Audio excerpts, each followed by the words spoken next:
Hello everyone, कैसे हो सब। आज के इस वीडियो में हम लोग बात करेंगे कि इंग्लिश के लिए कौन कौन सी बुक्स हैं जो काफ़ी इंपॉर्टेंट हैं अगर आप एसएससी के किसी भी एग्जाम की तैयारी कर रहे हो। तो हम बात करेंगे मेनली एसएससी सीजीएल के एग्जाम की, क्योंकि अगर आपने सीजीएल के लेवल की इंग्लिश अगर आपने तैयार कर ली तो चाहे आपका एसएससी का कोई भी एग्जाम हो, सीएचएसएल हो, एमटीएस हो, सीपी हो, मतलब किसी भी एग्जाम की इंग्लिश जो है आपकी कवर हो जाती है अगर आपने सीजीएल के एग्जाम की लेवल की इंग्लिश को कवर कर लिया तो। ठीक है, ये आप लोग पीछे देख सकते हो, ये जो है ये मेरी बुक्स रही हैं, लेकिन घबराने की जरूरत नहीं है। सारी की सारी बुक्स जो है सीजीएल की नहीं है, इनमें से कुछ एक बुक्स ही हैं जो एसएससी सीजीएल के लेवल की हैं। तो ये जो है दो बुक्स जो है इंपॉर्टेंट है इंग्लिश की, और इसके बाद अगर आपका जब प्रीलिम्स निकल जाता है तो मेंस के लिए ये 3 किताबें हैं जो आपका स्कोर बूस्ट करती हैं, थोड़ा स्कोर आपका इंप्रूव करती हैं। तो चलिए एक बार फटाफट बात कर लेते हैं। देखिए, जो बच्चे नए नए आते हैं एसएससी सीजीएल की तैयारी करने, एसएससी के किसी भी एग्जाम की तैयारी करने, उनमें से काफ़ी बच्चे जो है हिंदी मीडियम से पढ़े हुए होते हैं। अब उन बच्चों को ऐसा लगता है कि भाई पता नहीं हम हिंदी मीडियम से पढ़े हुए हैं, हमारा सिलेक्शन होगा कि नहीं होगा। तो पहली चीज़ तो ये क्लियर कर लो कि आप पहले नहीं हो, आपसे पहले भी हज़ारों बच्चे ऐसे आए हैं जो हिंदी मीडियम से पढ़े हुए हैं और उन्होंने इंग्लिश की जो है तैयारी करके एसएससी सीजीएल का एग्जाम क्लियर किया है। ठीक है, तो भाई सबसे पहले अगर आप हिंदी मीडियम से पढ़े हुए हो, अब मैं फिलहाल बात कर रहा हूँ एसएससी सीजीएल 2022 जो कि दिसंबर में होने वाला है जिसका प्रीलिम्स, तो उसकी अगर आपको तैयारी करनी है तो भाई सबसे बेसिक तरीका क्या होगा। भाई सबसे पहली चीज़ जो होगी, अगर आप हिंदी मीडियम से पढ़े हुए हो, तो अगर आप इंग्लिश मीडियम से भी पढ़े हुए हो और अगर आपकी स्कूलिंग कोई बहुत ज़्यादा अच्छी नहीं हुई तो भी सबसे पहले तो आपको जो है इंग्लिश की कोचिंग लेनी पड़ेगी। भाई बिना कोचिंग के बहुत मुश्किल हो जाएगा। जैसे मैं था, मैं हिंदी मीडियम से पढ़ा हुआ नहीं था, ठीक है, मैं इंग्लिश मीडियम से पढ़ा हुआ था, लेकिन उसके बावजूद भी जो है जब मैंने बुक उठाई थी तो मुझे इंग्लिश समझ में नहीं आई थी। ठीक है, मुझे क्लासेज अटेंड करनी पड़ी। क्लासेज अटेंड करने के बाद बहुत आसान हो गई इंग्लिश, मतलब जैसे जैसे सर ने एक चैप्टर को समझाया, हम नोट्स बनाते चले गए, उसके बाद देखा मतलब चीज़ें बिल्कुल आसान हो गई थी। लेकिन किताबों में जब हम देख रहे थे तो समझ में नहीं आ रहा था भाई पहले कौन सा पन्ना पढ़ना है। मतलब बुक के अंदर होता है कोई भी चैप्टर पहले या बाद में दिया होता है, पता नहीं चलता भाई एक चैप्टर के कुछ चीज़ें दूसरे चैप्टर के अंदर यूज होती हैं, उसकी यहाँ पे यूज होती हैं। तो जब तक दूसरा चैप्टर क्लियर नहीं, आपको पहला समझ में नहीं आएगा, पहला क्लियर नहीं है तो दूसरा समझ में नहीं आएगा, दोनों आप एक साथ पढ़ नहीं सकते।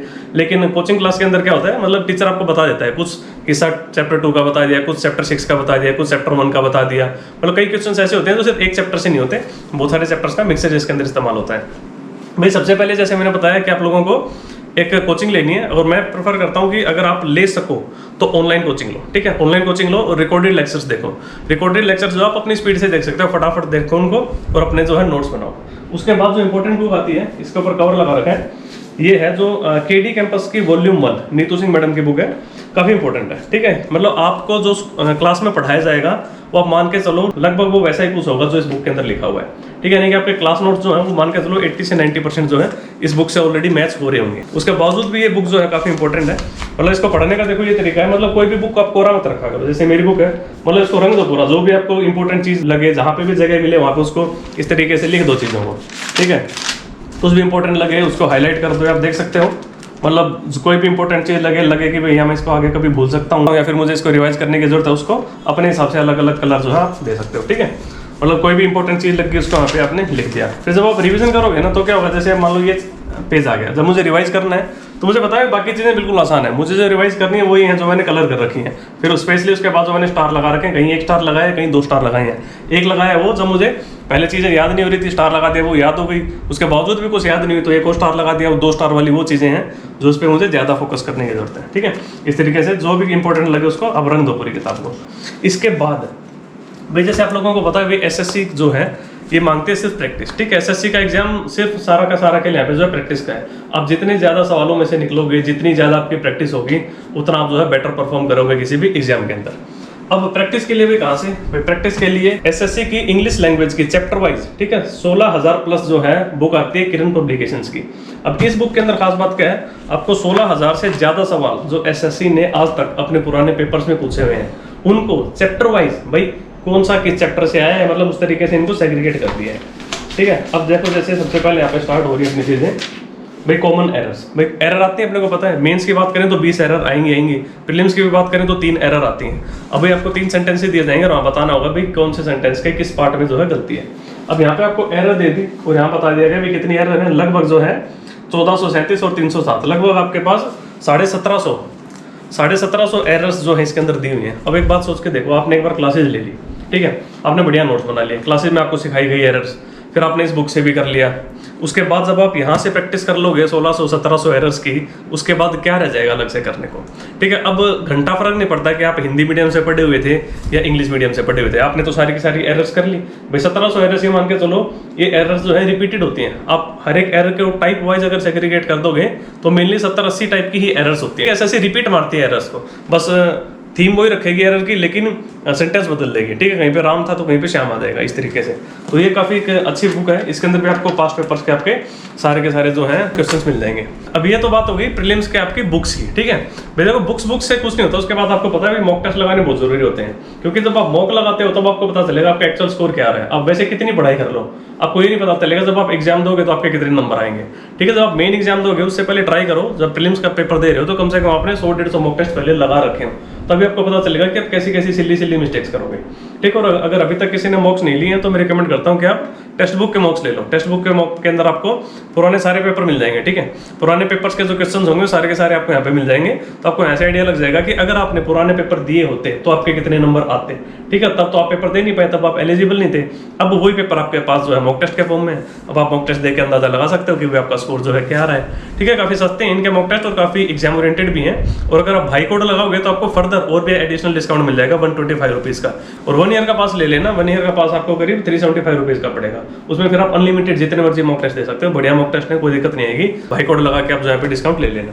इसके बाद कुछ से बुक्स हैं जो मेंस के लिए काफी इंपॉर्टेंट है। अभी जो बच्चे सीजीएल 2021 का मेंस देने वाले हैं उन्हें पता होगा कि भी मेंस के अंदर जो है आपके 20 क्वेश्चन जो है पीक्यूआरएस के, जो कि जंबल सेंटेंसेस जिनको हम कह सकते हैं, और 20 से 25 नंबर का जो आपका क्लोज टेस्ट आता है। अब काफी बच्चों की वीकनेस होती है क्लोज टेस्ट। भाई क्लोज टेस्ट आपको पता है कि भाई एक पैराग्राफ दे देंगे, उसके अंदर काफी सारे ब्लैंक्स दे देंगे, आपको बताना होगा भाई किस ब्लैंक के अंदर कौन सा वर्ड आएगा। तो ये मुझे काफी अच्छी बुक लगी, नियॉन क्लासेस की ये बुक है, मनीषा बंसल मैडम है, ठीक है। इनकी 3 बुक्स हैं। क्लोज टेस्ट की बात करूं तो जैसे आपको पता है कि भाई एक क्लोज टेस्ट प्रीलिम्स में आ जाता है आपका, और 5 क्लोज टेस्ट जो है 5-5 नंबर के लगभग मेंस में आ जाते हैं आपके। अब इनकी खास बात क्या है ना, देखो इन्होंने इतने अच्छे से किसी भी क्लोज टेस्ट को यहाँ पे एक्सप्लेन किया हुआ है। जैसे मान लो ये कोई पैसेज दे दिया, ठीक है, ये पैसेज है, आपको बता भी दिया एसएससी सीजीएल मेंस 2016 में आया हुआ है 30 नवंबर 2016 तारीख को। इसके बाद जो है इसकी डिटेल्ड एनालिसिस की गई है, इसकी खास बात है, क्योंकि एक तो सीधा आपको आंसर बता दिया जाए कि भाई किसका आंसर क्या है, और डिटेल्ड एनालिसिस के अंदर हिंदी और इंग्लिश दोनों का इस्तेमाल हुआ है। जैसे अगर आपको कोई भी टीचर क्लास में कैसे पढ़ा रहा होता, ठीक है, तो जैसे जब कोई टीचर पढ़ाता है तो आपको हिंदी और इंग्लिश दोनों वर्ड्स का वो इस्तेमाल करता है, तो उसी तरीके से यहाँ पे लिखा हुआ है। जैसे यहाँ पे लिखा है कि भाई ऑप्शन 2 विलफुली था, ऑप्शन 4 फेथफुली, दोनों इररिलेवेंट है। विलफुली का अर्थ जानबूझकर कोई बैड या हार्मफुल एक्शन करना होता है, जो कि पैसेज के सेंस के अकॉर्डिंग इररिलेवेंट है, ठीक है। मतलब आपको मतलब कौन सा आंसर है और कौन सा आंसर नहीं है, उस चीज़ों की बड़ी अच्छे से एक्सप्लेन की गई हैं, और एक्सप्लेनेशन उसी तरीके से लिखी गई है जिस तरीके से अगर कोई टीचर पढ़ा रहा होता तो क्या बोलता, ठीक है। तो अगर मेंस की तैयारी कर रहे हो तो मेंस की तैयारी के लिए जिन लोगों का क्लोज टेस्ट वीक होता है उसके लिए ये बुक काफ़ी अच्छी है। इस बुक के अंदर आपको काफ़ी सारा कंटेंट मिल जाएगा और आज जो आप इसको मतलब ट्राई कर सकते हो, क्लोज टेस्ट के लिए काफ़ी अच्छी है। इसके बाद जो है जंबल की भी, जंबल जो आपके पीक्यूआरएस होते हैं इन्हीं के नियॉन क्लासेस की दोबारा से बुक है। जंबल के अंदर क्या होगा आपको, जैसे पीक्यूआरएस, ठीक है, पीक्यूआरएस भाई कौन सा पहले आएगा कौन सा बाद में आएगा, और फिर इसी तरीके से इसको इस बुक की भी खास बात क्या है कि इसके अंदर एक्सप्लेनेशन उसी तरीके से की गई है जैसे कोई टीचर एक्सप्लेन करता है अगर क्लास में तो भाई क्या बोलता, हिंदी और इंग्लिश का मिक्स इस्तेमाल होता, तो उस तरीके से इसको बढ़िया तरीके से एक्सप्लेन किया गया, ठीक है। इसके बाद जो इनका मतलब 3 बुक्स का सेट आता है, तीसरी बुक भी काफी बढ़िया लगी मुझे, ये है मतलब वर्ड पावर है। वर्ड पावर के अंदर इसके अंदर आपको मिल जाएंगे लगभग जो है करीब 3800 वर्ड्स मिल जाएंगे। लेकिन इस बुक की खास बात क्या है ना, जैसे इस बुक को रूट वर्ड्स का इस्तेमाल करते हुए बनाया गया है। हाँ ये रहा कि भी वो वर्ड जो ए या एन से शुरू होते हैं जिसका मतलब होता है विदाउट, वो सारे वर्ड्स एक साथ लिख दिए गए। फिर एक्रो से शुरू होने वाले सारे वर्ड्स एक साथ लिख दिए गए। एक्रो का मतलब होता है हाइट, एक्सट्रीमिटी या फिर टिप। आपके 3800 जो है वर्ड्स हैं, लेकिन अगर आप रूट वर्ड्स की बात करोगे तो कितने हैं इसके अंदर 167, यानी 167 रूट वर्ड्स का इस्तेमाल करके 3000 से ज्यादा वर्ड्स को याद करवा दिया गया है। इसलिए बुक थोड़ी जो है मुझे खास लग रही है कि अगर आपको ज्यादा वोकैब करनी है रूट वर्ड्स का इस्तेमाल करते हुए तो ये बुक जो है काफी बढ़िया है। इसको आप प्रीलिम्स के लिए भी यूज कर सकते हो, लेकिन ये जो 2 किताबें थी ये डेफिनेटली जो आपके मेंस का आपका स्कोर बूस्ट करेंगी, क्योंकि मेंस में देखो एक बच्चा 160 लेके आ रहा है और दूसरा बच्चा 170 लेके आ रहा है। ये 10 नंबर की लीड जो है काफी मैटर करती है। अगर आप कंपटीशन की बात करो यहाँ पे एक नंबर पे जो रैंक कई 100 जो आगे पीछे खिसक जाती है, ठीक है, कोई बड़ी बात नहीं है यार। मतलब ये बुक वैसे दिखने में इतनी मोटी है, क्वेश्चंस की बात करें तो 16,000 ही है। रोज अगर आप मान लो 500 सवाल भी करोगे, मतलब 500 क्वेश्चंस में से निकल जाओगे तो 32 दिन के अंदर आप इस पूरी किताब को रगड़ सकते हो, कोई बड़ी बात नहीं है यार। एक नौकरी मिल रही है आपको ये एक किताब करने से, ठीक है। मतलब मेजोरिटी जो है वो यही किताब है। आप इस किताब को बार बार कर लो, एक बार करो कॉन्फिडेंस नहीं आ रहा, दूसरी बार फिर कर लो, फिर कॉन्फिडेंस नहीं आ रहा, तीसरी बार कर लो, 4 बार कर लो, 5 बार कर लो, 6 बार कर लो, भाई 10 बार पढ़ लो इस किताब को। दिक्कत है क्या? मतलब नहीं कर सकते क्या इतना? एक सरकारी नौकरी चाहिए आपको, जहाँ पे आज के टाइम करोड़ों बच्चे तैयारी कर रहे हैं सरकारी नौकरी की। आपको भी सरकारी नौकरी चाहिए और आपको पता है कि भाई 1-2 साल की तैयारी में ही निकालना बहुत जरूरी होता है, इसके बाद में प्रेशर पड़ता है अपने ऊपर। तो एक किताब को 10 बार पढ़ना मुश्किल है क्या?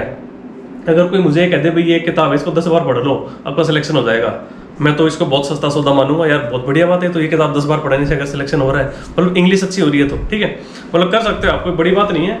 इंग्लिश अगर आप चाहे हिंदी मीडियम से पढ़े हो चाहे इंग्लिश मीडियम से पढ़े हो, कोई फर्क नहीं पड़ता। अगर आप 5-6 महीने बढ़िया से अगर इंग्लिश को दे दो, और हो सके तो कहीं अपना न्यूज़पेपर वगैरह लगा लो, जितनी ज़्यादा इंग्लिश पढ़ोगे उतना ज़्यादा आपको बेसिकली फायदा होगा, ठीक है। और एसएससी की इंग्लिश की बात करें तो सारा का सारा रट्टे वाला खेल है।